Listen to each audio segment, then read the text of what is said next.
Do you think if Jook wouldn't have been killed, they would have tried to charge him too?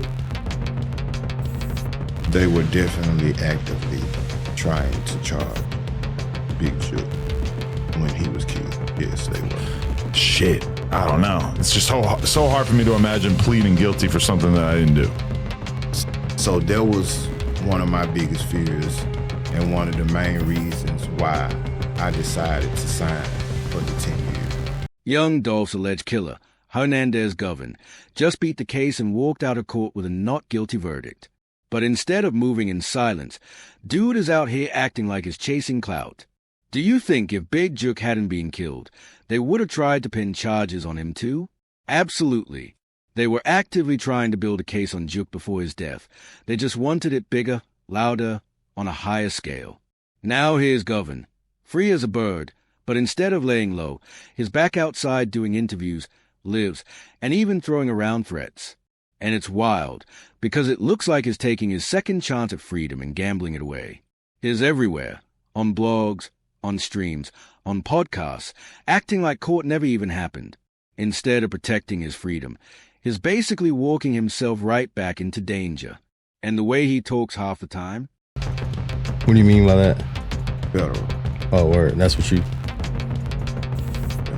That's what you heard. It ain't what I heard, it's what I know. Do you think the feds are still working on charging other people in Memphis for stuff? Related to this case? Yeah. There's nobody left to charge. Yeah. It sounds like he's putting himself on trial all over again. One slip of the tongue, and prosecutors could spin his own words right back into evidence. Take his appearance on No Jumper as a prime example. He didn't just casually speak on Young Dolph. He leaned straight into it. No filters, no hesitation, just raw commentary that raised more eyebrows and sympathy. And when someone fresh off a high-profile case starts talking this reckless, it doesn't just make headlines. It sparks questions, fuels theories, and keeps the streets buzzing about whether justice was really served or if a storm is still brewing. Nah, Hernandez Govan went way further than just dropping Dolph's name. He straight up claimed Gotti's brother, Big Jook, was being watched by the feds for Dolph's murder. Let that sink in for a second. How in the world would Hernandez Govan even know that? That's not the type of info you hear in a barbershop or on a street corner. That's not gossip. That's intel. The kind of intel only people buried deep inside the system ever get their hands on. And that leaves one burning question on everybody's mind. How does Govan know? And if he knows, then who told him? Because at this point there's nobody left to charge. I mean, seriously, who are they gonna charge now? It's like the whole case has gone cold in public, but is still boiling behind the scenes. And then you've got that moment in court, sitting there, waiting for a judge to read out your verdict, knowing you could be walking free or spending life behind bars. That's not casual. That's not a small thing. That's life or death. See, this isn't about some casual questioning. Cops might ask you tough questions. The night prior was rough.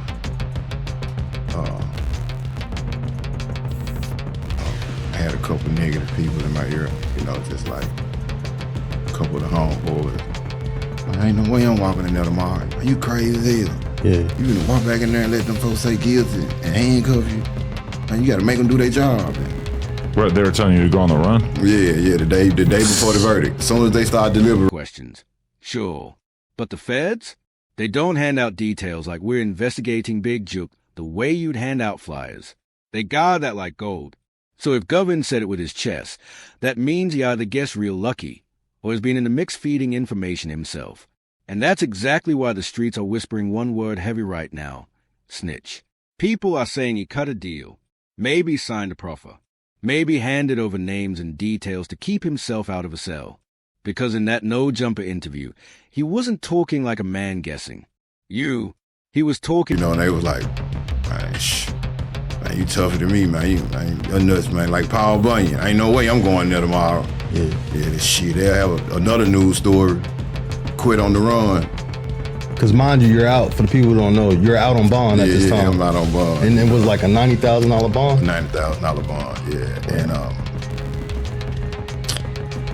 And so, I ended up talking to my brother and like a man who knows.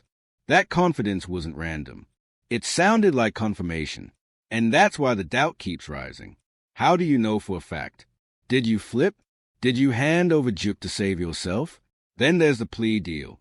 Govan openly admitted he signed off on a 10-year bargain tied to Dolph's murder. But let's really break that down. If you're standing tall, swearing you're innocent, screaming the case is fake, why on earth would you sign away a decade of your life? That math don't add up. You don't gamble 10 years if you truly believe you're walking free. Think about it. His own lawyer was out here calling Cornelius Smith a liar, a junkie, saying Smith only pointed fingers to cut his own time short. That was a defense strategy, bold and loud. If you've got your team backing you up that strong, then why fold? Why not stand 10 toes down and fight? And I just decided to, man, just go on in there, you know, and So running was an option for a little bit. nah, I wasn't gonna say it was an option. It was funny. Yeah. I was listening to my partner, them call me, you know what I'm saying? Man, I ain't ran in all this time, you know, I ain't finished, you know what I'm saying, you know. But you think about the what ifs. Yeah. You know what I'm saying, you know. And but with that being said, you know, just going through, I mean, if you go back to the first day of jury selection when I signed the deal for the 10 years. Until the last breath. That's what an innocent man does, pushes for an acquittal. Innocent men don't bow out. They don't sign deals that put them in a cell for years just to breathe air on the other side. A plea deal screams compromise. It screams sacrifice. And in the streets, it screams something even louder, that maybe the story we're being told ain't the full story at all. But go and sign that paper anyway. And in the eyes of the streets, that move screams involvement. It don't look like strength. It looks like a man caught between two worlds. One foot dangling in freedom, the other chained to the case. And now everybody's left asking the same thing. What really went down behind closed doors? And the red flags don't stop there. Another one came straight out of Gone's own mouth. He admitted his homies told him not to even show up to court before the verdict dropped. They told him straight up, don't show up, bro, skip out. Let the police chase you. It's looking too ugly for you. Now let that sink in. These weren't whispers from strangers or random chatter in the streets. This was his own circle, the people who know him best. If they're telling him to run, that ain't support. That's them saying the writing's already on the wall. Deep down, they believe he was guilty and the jury was about to bury him for life. And what does Gone do with that? He hops on a massive platform and announces to the world that his own crew told him he was cooked. That ain't just reckless. It's basically handing the streets a confession without even realizing it. And once those words left his mouth, the whispers only got louder. That's not just reckless. That's straight-up self-destruction. Instead of laying low and thanking God after catching a miracle verdict, Gone flipped the script and reinvented himself as an internet personality.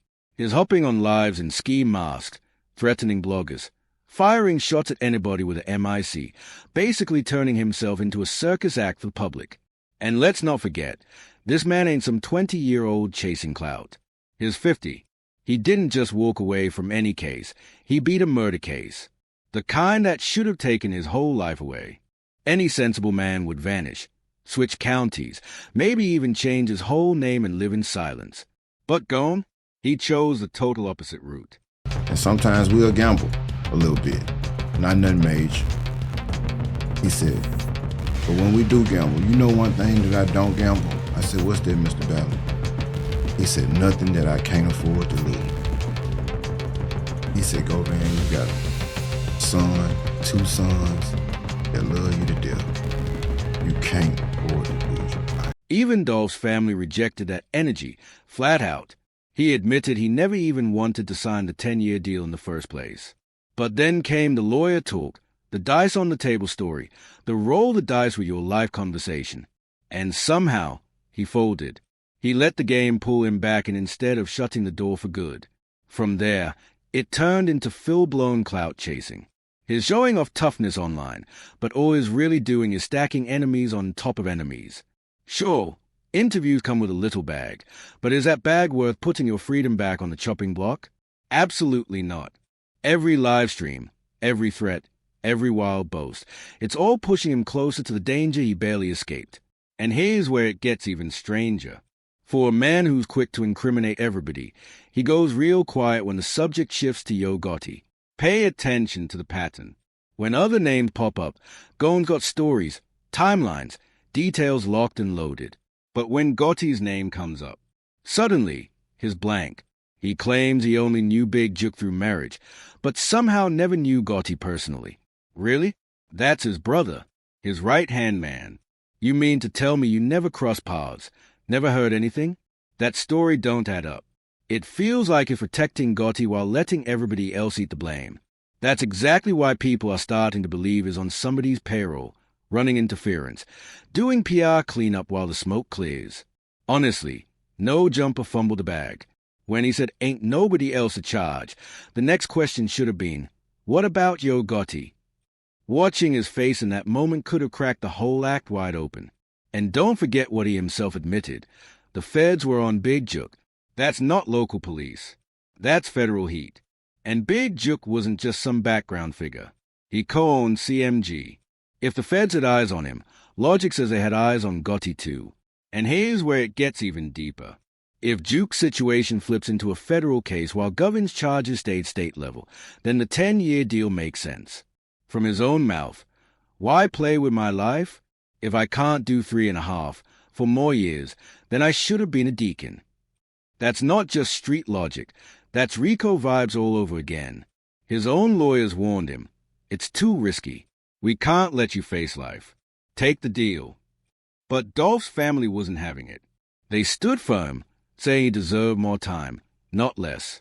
To them, 10 years was a slap in the face for the life that was taken. And then came the wildest twist of all. After all the talk of 10 years, after all the negotiations, he didn't get 10. He didn't get 20. He walked away completely free. Even in that Vlad interview, the disbelief was heavy, because if you really didn't do it, and you really believe they don't have convincing evidence, why sign a plea at all? Why fold instead of fight? It's hard for anybody to imagine pleading guilty to something you didn't do. This is where the blame shifts hard onto the prosecution. They aim too high, chasing headlines instead of sticking to what they could actually prove. They painted Govan as a mastermind, the puppet master pulling every string. But let's be real. He never looked like the brains of an operation. He looked like a middleman, carrying messages, arranging shooters, trying to impress the circle, not run it. The state overplayed their hand. They claimed he organized the shooters, lined up the money, and coordinated the hit from start to finish. But when it came time to show proof, the story had too many cracks. And once doubt creeps in, the law forces an acquittal. But don't get it twisted. Being acquitted doesn't equal innocence. It just means the state couldn't back up the story they were selling. And now, instead of sitting in a cell, Hernandez Govan is free to run his mouth while Dolph's family stays at an empty chair that can never be filled. The only reason he even thought about that 10-year deal is because deep down, he knew he had some level of involvement. He probably thought, 10 years ain't bad. I'll be back out moving around. But Dolph's family wasn't trying to hear that. Now, looking at how Govan has carried himself since walking out free, the only advice left is simple. Stop talking. Stop posting. Log off. Because every single time he jumps online, he drops another piece of ammo for investigators to pick apart. And remember, here's the one who said the feds were investigating Big Jook. If that statement holds weight, then the natural next question is this. If they're watching Jook, then are they also keeping tabs on Yo Gotti? Murder for hire whispers, money trails, CMG paying legal fees. None of that is small-time business. Those are federal-level questions, the type that can flip into RICO conversations real quick. And if the feds are really digging that deep, then Govan's loose mouth might have already opened doors he can't close back. So here's the million-dollar question. Do the feds got their eyes on Yo Gotti? Or is Hernandez Govan just capping for attention, playing the victim in public while secretly running PR for CMG behind the scenes? Because no matter how he spins it, the streets ain't stupid. They remember the root of this whole tragedy. It's always been Gotti versus Dolph. That beef didn't just simmer, it exploded. And whether people want to admit it or not, that war is the reason we lost Dolph, a Memphis legend taken way too soon. So now it's on you. What do you believe? Is Gotti really sitting under federal investigation, or is Govan just stirring the pot to keep his name buzzing? One thing's guaranteed. Every time Govan speaks, the story gets wilder, the questions get louder, and the truth gets harder to ignore. Make sure you like, subscribe, share, and drop your thoughts in the comments. And I'll catch you in the next one.